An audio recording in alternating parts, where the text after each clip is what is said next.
Hello, welcome back, and thanks for joining me. 2024 is pretty much wrapped up, so I just want to do a thank you for all the support on YouTube this year. I started it right at the end of 2022. I did one video right in December, so 2024 is one full year of giving it a crack. I tried to be as consistent as possible, one video a week or thereabouts, every 10 days or so, which I was able to do. Same will be next year. The only thing I want to do is just step the channel up a little bit from a production point of view. I might get some mics and, condition my hair, whatever that looks like. But I want to step things up, maybe include some mixing and mastering stuff, DJ stuff, definitely hardware stuff, and keep going. So some stats-wise, 2024, I had over 194,000 views, 7,500 watch hours, and I'm almost hit 3,000 subscribers. So to my surprise, it went a lot better than I thought it would. When I started it, I really didn't have an intention or a goal to, achieve or hit numbers or anything like that. I just wanted to express a lot of my production stuff and give an insight to how I think and how I do things. So I might do some more studio footage next year. Even outside there, I've got a little hub there going. So yeah, I want to keep things a bit more interesting.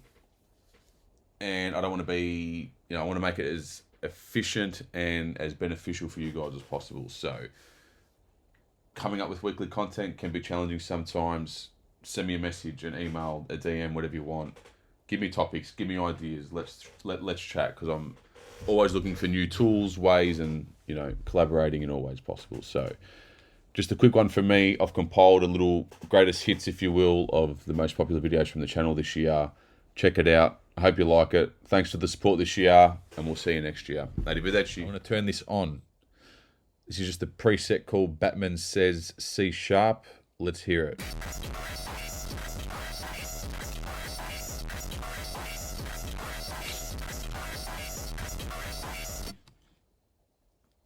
What the fuck? That excites me.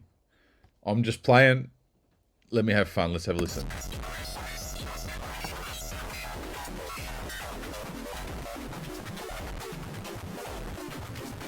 That is a kick drum. That's coming from a fucking kick drum.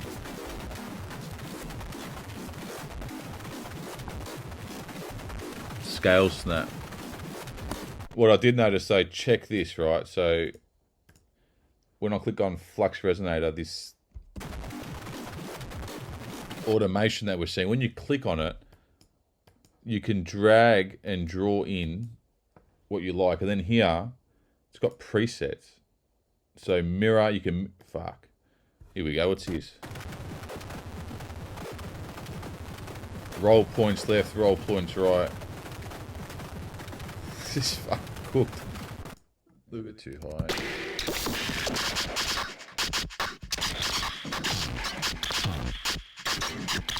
Hey, good for glitches, yeah?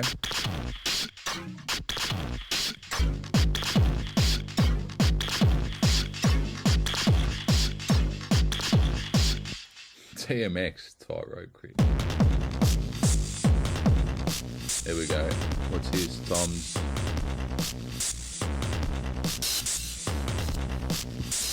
Fuck that up.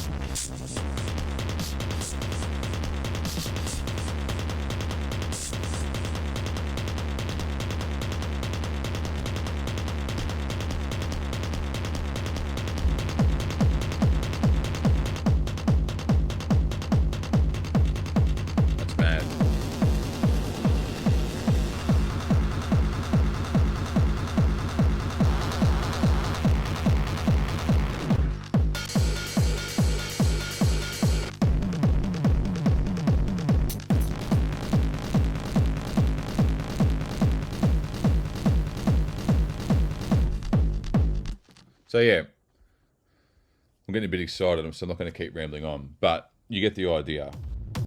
Snares. Change this.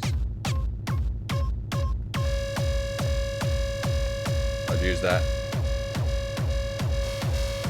Oh, I'd fucking use that, mate.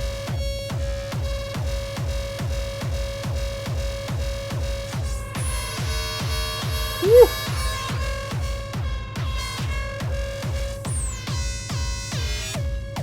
you can really bend this bastard, you know. And the more you use it, the more you get familiar with the parameters and the presets. And then lastly, carrying on a bit, super matter.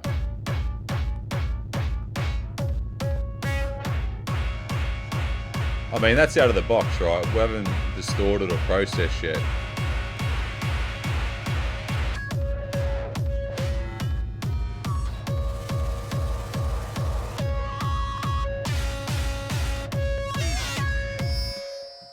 It's a lot of fun. And that's fine. I'm not trying to rip this off like for like. I'm not in a competition to recreate something. But altogether, when you stack it with your kick and bass,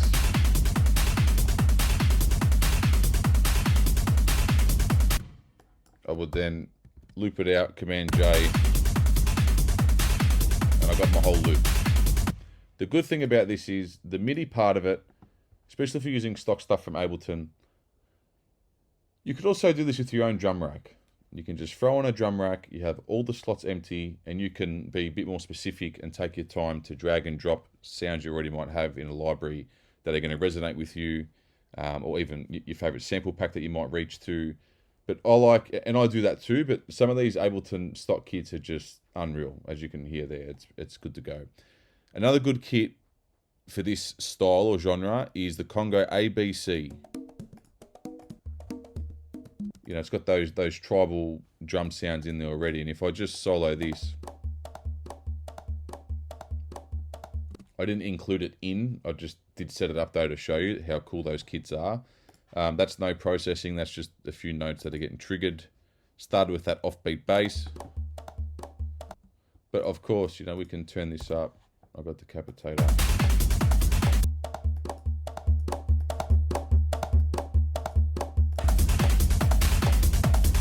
Bit out of time, but you get the gist. The Congos are cool for this genre. So I've brought it down the 6 steps, and I've just put some mutes on, just so you know. But this is straight out of the box. I haven't even touched it yet, so let's have a listen.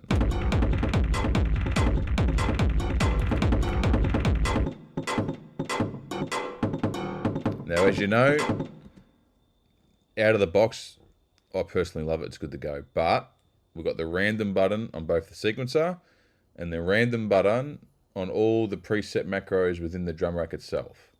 So there's already a million possibilities you can get out of this kit, but out of the box, this is something I'd use. So I'm going to hit random on the sequencer, see, get a bit of an idea what else is in the kit. Or I can have none of it muted.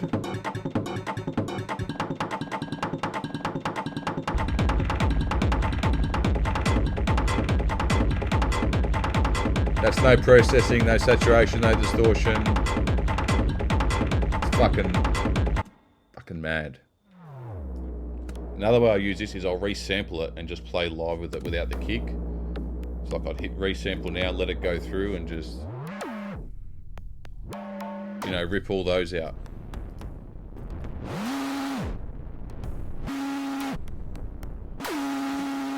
And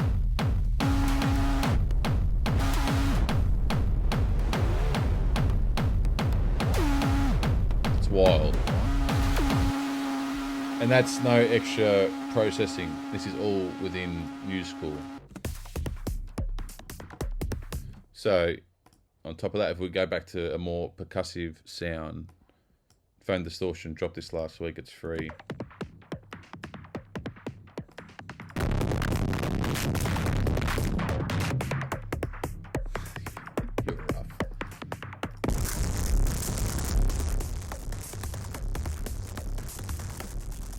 That's getting a bit wild. Let's throw that there.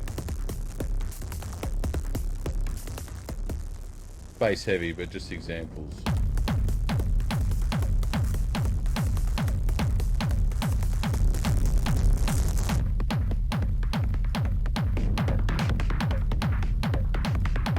That's nice, man. So if we get rid of the acid.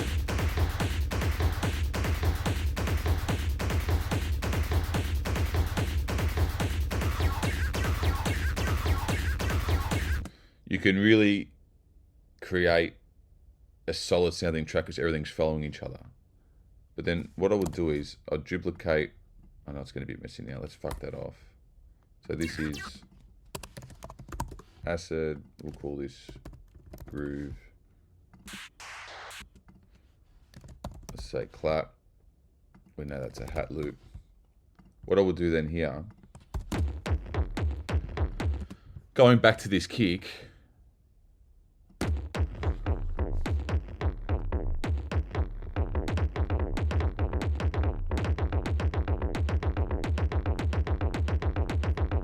I'd play around with it again.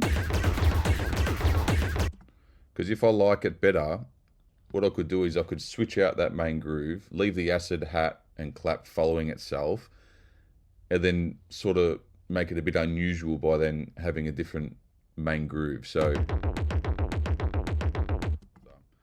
you can just flick the random button if you can't be fucked, or you can just hone in a little bit more, be a bit more precise.